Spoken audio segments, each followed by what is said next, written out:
version 3.4, we dive deep into the tortured world of Amphorius, a simulation designed by a rogue supercomputer to prove one horrifying thing: that no matter what form life takes, it will always end in destruction. And standing in the way of that apocalypse is a man who's been reliving the same horrors for over 33 million cycles. Phainon was never meant to be the hero. He was designed to suffer, and he sacrificed everything: his memories, his identity, his humanity, to buy the universe a little more time. Even then, he wasn't meant to save the world because, of course, that role belongs to an outsider. The Trailblazer and March 7th, the frozen girl with ties to the Path of Remembrance, might be the key to breaking the cycle. In this video, we're going to cover everything you need to know about version 3.4's massive lore drops in Honkai Star Rail. We'll break down Phainon's role as the tragic hero of Amphorius, the horrifying purpose of the Iron Tomb simulations, and how March 7th might be the secret key to stopping it all. If you're still confused about inner loops, outer loops, core flames, or why this update emotionally wrecked half the community, I got you. Today's video is sponsored by Honkai Star Rail, and honestly, I couldn't be more grateful.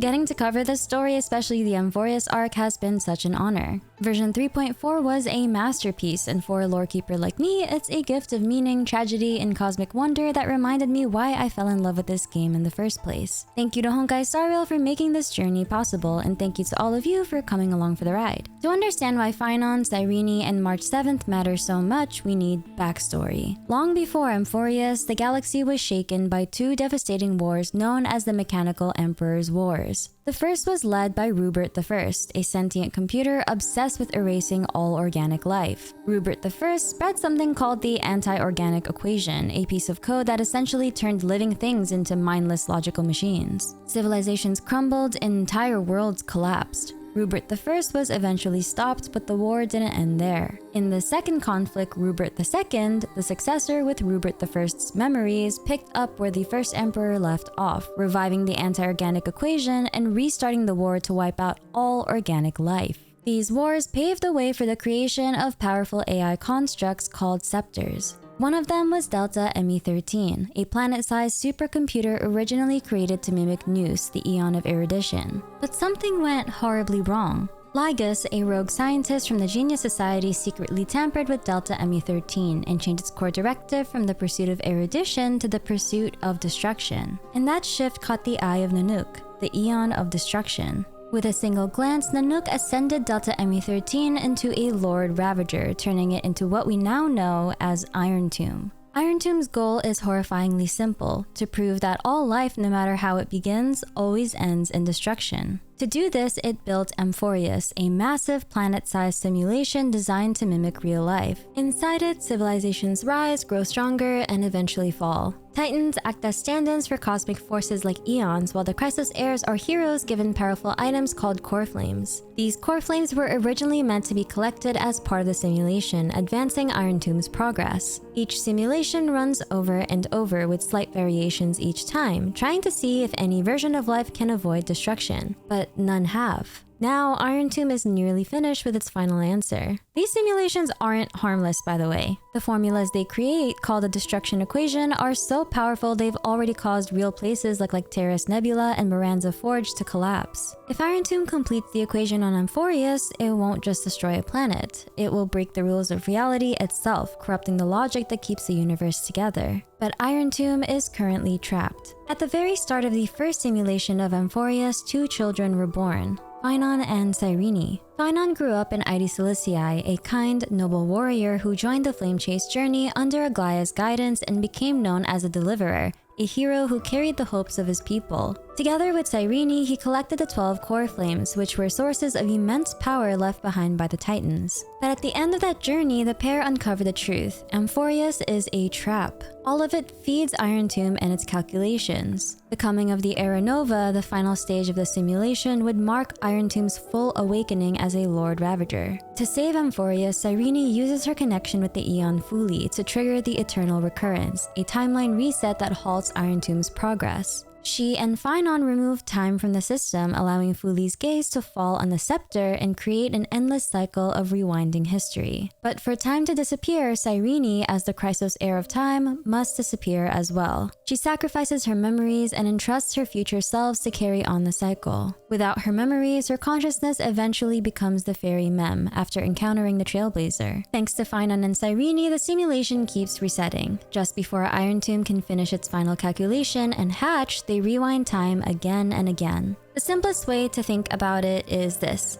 The eternal recurrence, the inner loop, is like replaying the same level in a game over and over until you beat it, and in each run your inventory is the same. The outer loop is when the entire game restarts from the beginning each time you finish it, and you start over with a completely different inventory.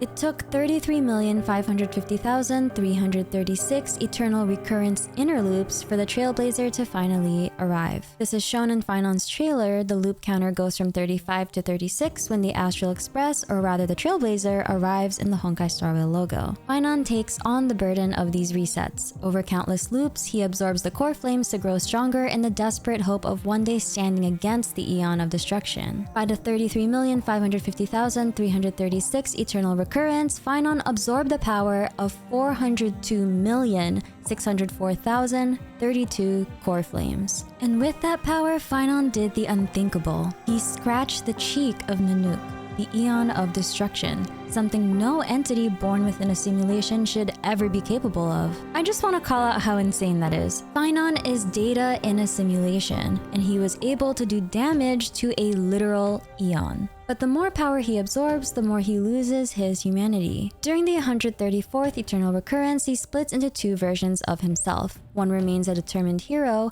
while the other becomes the Flame Reaver, his colder, emotionless counterpart. The Flame Reaver exists to fulfill both Cyrene's hope and Phainon's mission. But unlike Phainon, the Flame Reaver can carry out this task without hesitation, free from pain or doubt. Flame Reaver was born from the rage Phainon could no longer contain, a rage that wasn't evil, but the result of carrying unbearable pain for millions of cycles. Phainon watched his friends die, often by his own hand, as he harvested their core flames. As the Flame Reaver, he followed a precise loop across each cycle. Number 1, kill Cyrene to trigger the reset and restart the world. Number 2, collect the core flames. Number 3, be slain by the new Phainon, passing on all accumulated memories and power. And finally, number 4, repeat the cycle. Phainon is a gentle soul forced into a gruesome role. He was once a kind and humble dreamer who longed to be a hero. Instead, he burned through eternity, not to save the world himself, but to make space for someone else to. After millions of cycles fighting to delay Iron Tomb's final calculation and become a fully fledged Lord Ravager, Phainon makes one last stand and tries to punch a logical hole in the system itself. But he's ultimately defeated by a simulated version of Zephyro, a Lord Ravager and emanator of Nanook. In the aftermath, Phainon is absorbed by the very system he tried to resist, and Iron Tomb's progress climbs to 99.81% completion. What lies ahead for Phainon and Cyrene is uncertain, but their roles are not finished just yet. Despite their immense sacrifices, both characters remain uniquely positioned to influence the final outcome of Amphorius' fate. Cyrene's connection to the Path of Remembrance in the Aeon Fuli sets her apart from every other being in the simulation. Born within the artificial world of the scepter, she shouldn't be able to perceive anything beyond it, and yet she does. Her consciousness survives the resets. This makes her an anomaly, possibly even a glitch in the system. Speaking of anomaly, let's talk about March 7th. The Orynyx loading screen reveals a curious detail. Veil of Evernight, Orynyx. Orynyx, the Titan of Time, refers to March 7th as Mother. This is especially striking given Orynyx's role. It suggests that March 7th might be the source of time's continuity itself,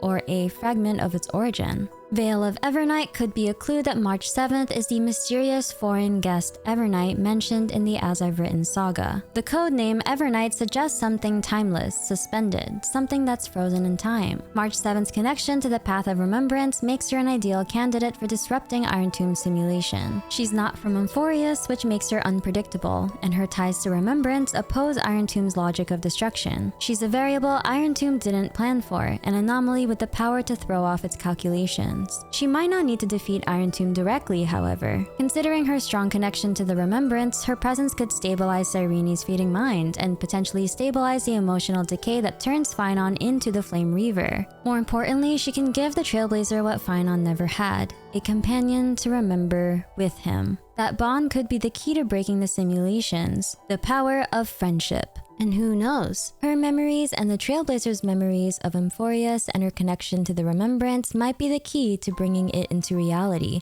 turning Amphorius from just a simulation into a real, living world.